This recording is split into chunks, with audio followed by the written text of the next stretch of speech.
talk about fears. Let's talk about love.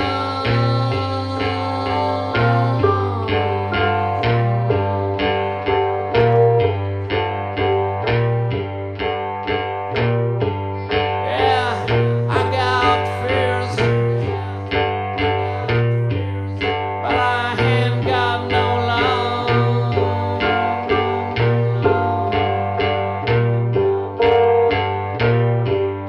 Yes, I got fears.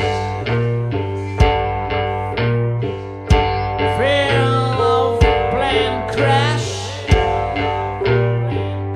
Fear of car crash. Oh, fear of sex. Fear of alcohol. All right, it's Tuesday. Let's get right into it. Ken's Key Clue. You know, I hate all these videos sometimes that I've seen in the past where they're like, smash the subscribe button and, you know, it's your boy Jay. Let's just get to the content, right? Maybe it's me. I'm just getting older and a little cranky. Just get to the content. Content today. Ken's Key Clue. All right. In this case of Chester Weger and the Starved Rock murders, a lot of evidence, and I've gone over that yesterday, unsolved or unsolved.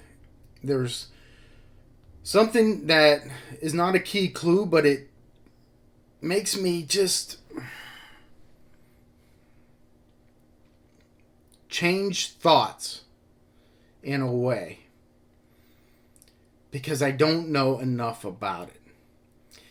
It is alleged, and I read it in newspaper transcripts, and I also saw it on the documentary. I saw it on the documentary first, but then I went to newspaper archives of 1960 in Chicago, and it said that one of the victim's fingertips was cut off. Now, the key word there being cut off. This not only confuses me, it makes me wonder about the offender, if this is true. If the tip of the finger came off during a struggle, say, you know, with that much force, them being beaten with a 3-foot log that weighed 10 pounds, if it's a defensive wound, I can understand that. But then it's not cut off. It's ripped off. And if it is ripped off, why was it not found? So that bothers me. I need to know more about that, but I can't find any more information about that. And the reason it confounds me so much is because if it was cut off, I would expect the victims to be stabbed. Right? That makes sense. They have a knife with them. Why not use it? Unless things happen so quickly, which might match the confession, that the log was used as a weapon of opportunity and the knife was a afterthought. Possible. I don't know about probable. So that bugs me. That bugs me. Yes, you're saying to yourself, it could be a signature. Sure. But maybe not. You know, again, not everything is serial killer related.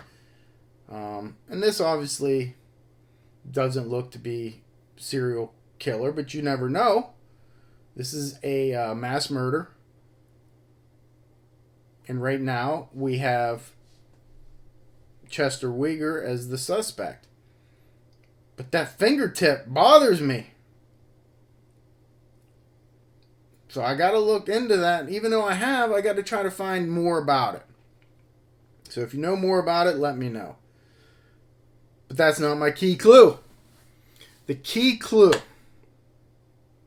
to this case is unlike any other key clue I had, because all my other key clues led me to believe in the guilt or innocence of the offender, right? In this one, it's not that. The key clue is 18 strands of hair found in the victim's left hand. In addition, 8 strands of hair that were found in the glove hand, the glove which was on the hand of another victim. So it's hair. Hair evidence is almost always prevalent in murder cases. Why? Because you're fighting, you're grabbing things, okay? But hair evidence, especially previous to, I want to say 2000, probably the 2000s, was not reliable. There was a big effort to clean up some of the FBI's mistakes when it came to hair evidence. And I was a part of that. Now, how was I a part of that? When I worked for the district attorney's office as a cold case detective, one of my duties was we got a letter from the FBI stating their hair evidence was not contaminated, but it was relied upon basically too much. You could not tell as much as they let on about hair evidence. An example would be you get a conviction based off of hair from the offender matching hair found on the victim. Now, they would never say, and you can't say just based off of hair, it came from the offender. You can say it has the same characteristics and it is very similar to that of the offender. Well, a lot of times that was enough to convict somebody. So we had some cases like that in the county that I worked. So the district attorney assigned me to figure out, I didn't have to figure out what cases it was because they were listed by the FBI. Hey, you had this case in 1950, this case in 1974, this case in 1978, and hair evidence was used in these convictions. So they had to be resubmitted, or I'm trying to think of what we actually did with those cases. I believe I just did a synopsis of all the evidence to see if the hair evidence was the only thing that was used to convict them. And if it was, then they either got a new trial, charges were vacated, or whatever it was. And it was sent back to the FBI, hey, this has been corrected. In a lot of cases, there was a lot more evidence, okay, than just hair. But anyhow, that shows how that was my involvement in this hair evidence. Fast forward to the 2000s, hair evidence is still prevalent. Much more so now because you can get DNA from it. Now, the problem I had when I was in the office, the district attorney's office and the Williamsport police, when I was working cold cases, was that you still needed a root attached to that hair in order to get DNA from. So if it was just a shed hair, a beard hair, even a head hair that wasn't pulled out, you weren't able to get DNA from it. Now, I'm not sure if that's changed much, even though it's been 20 years since, 2000, that I think you still need a root ball attached to those hairs.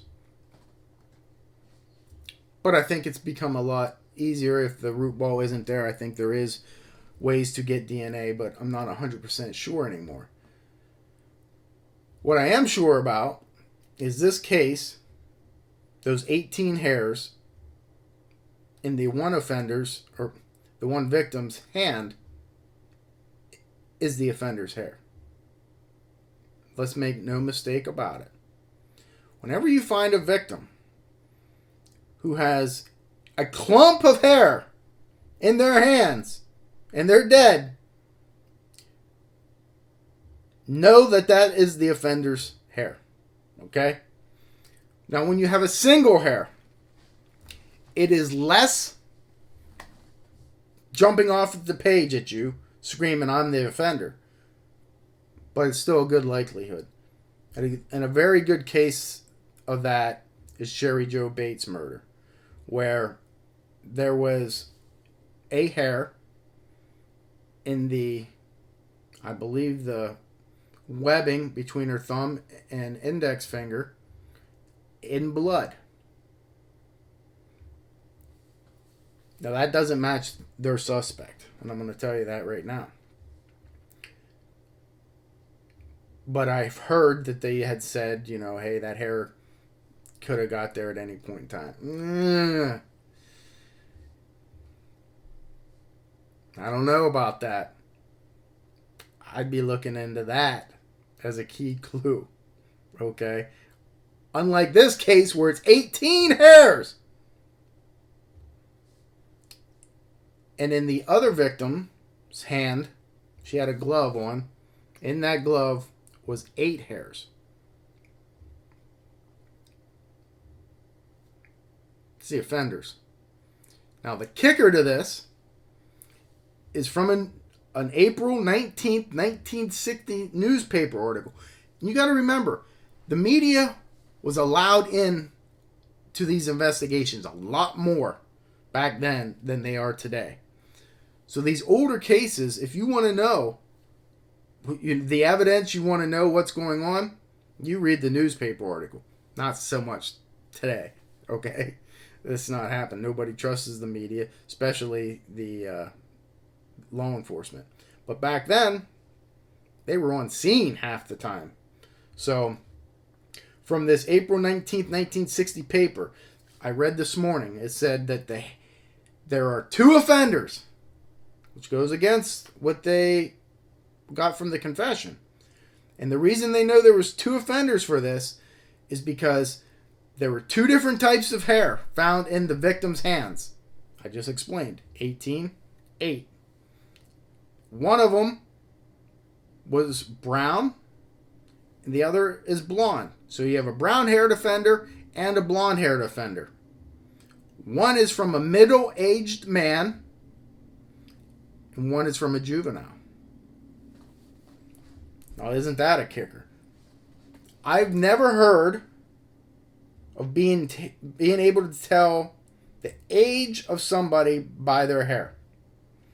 Now, I've certainly seen when somebody has been deceased, like Casey Anthony trial, where a black band will start to develop on the hair after they're dead, but never being able to tell the age of somebody.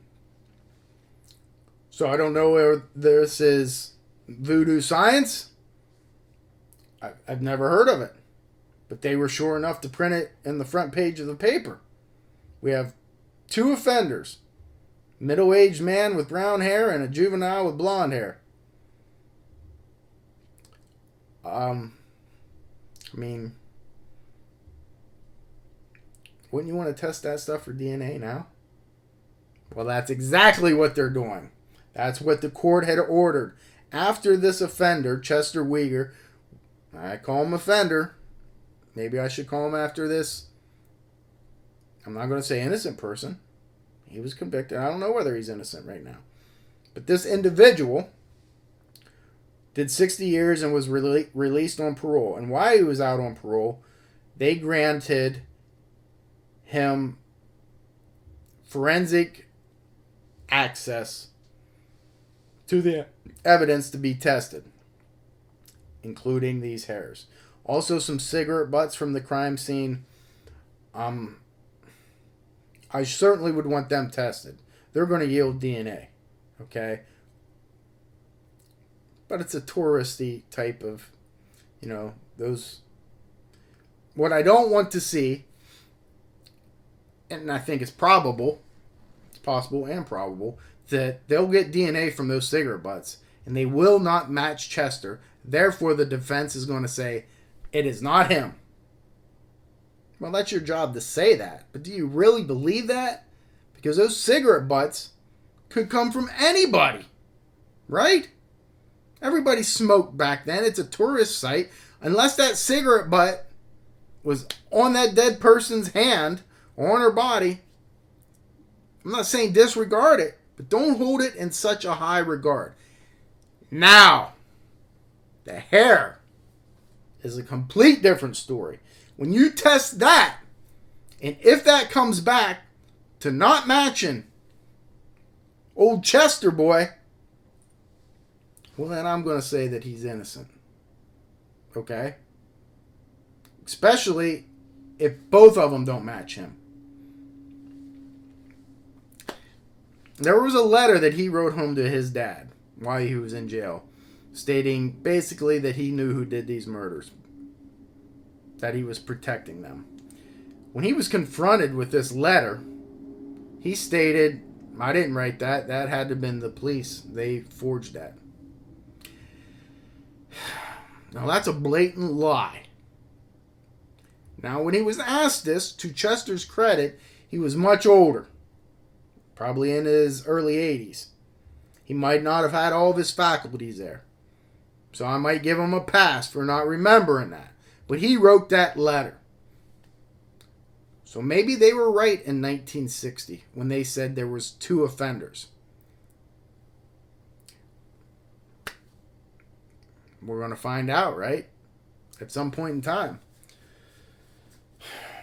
I have to look at the crime scene photos more intently in order to determine whether it was a single lone wolf or if there were multiple offenders.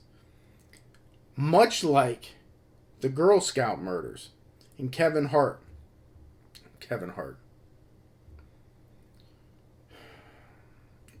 Gene Leroy Hart. And Kevin Hart. Gene Leroy Hart, and whether everyone believed that there had to be at least 2 offenders for that. And my opinion is no, there didn't. I don't know about this case yet. I haven't looked at the crime scene photos and gave my assessment enough yet to make that determination. But I will, rest assured. So there you have it. My key clue are those unknown hairs. Without a doubt, 18 hairs. That's the offenders. The other 8 hairs, more than likely the offenders too, whether they match or they're separate. If they're separate, you have 2 offenders. If they're the same, okay, you have 1 offender. And it could be Chester, but maybe not. But it's the offender. So that's my key clue for Tuesday. Tune in tomorrow. Wednesdays is always the deep dive.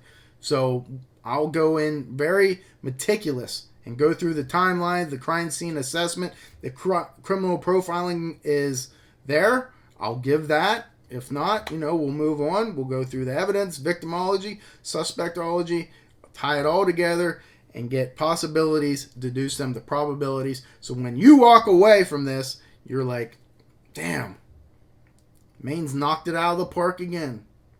That's the goal.